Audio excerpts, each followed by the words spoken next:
Hey everyone, welcome back.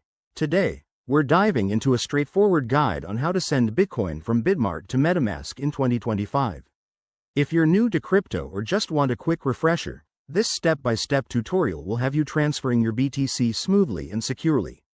Why do this? Well, Metamask is great for managing various assets, and moving Bitcoin over can help you diversify or prepare for DeFi opportunities.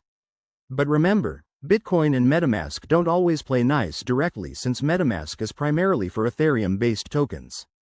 We'll assume you're using a wrapped Bitcoin version or a compatible setup. Always double-check compatibility first. First things first, make sure you have both a Bitmart account with some Bitcoin in it and Metamask installed on your device. Open Metamask and switch to the network that supports Bitcoin, like a wrapped BTC on Ethereum, then copy your wallet address. This is crucial. Never share this with anyone. Now, head over to your Bitmart account. Log in securely, go to the Wallet or Assets section, and find your Bitcoin balance. Click on Withdraw next to Bitcoin. You'll see a form pop up. Paste the Metamask address you copied earlier into the recipient field. Double-check that address to avoid any costly mistakes. Next, enter the amount of Bitcoin you want to send.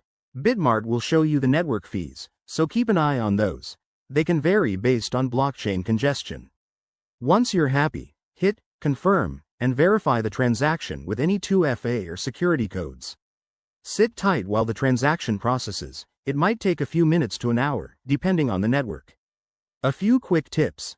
Always use the correct network for your Metamask wallet to prevent funds from getting lost. Start with a small amount if you're testing, and never rush the process.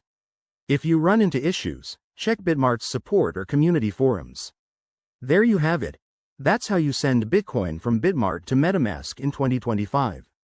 It's easier than it sounds once you get the hang of it. If this helped, give it a like and subscribe for more crypto tips.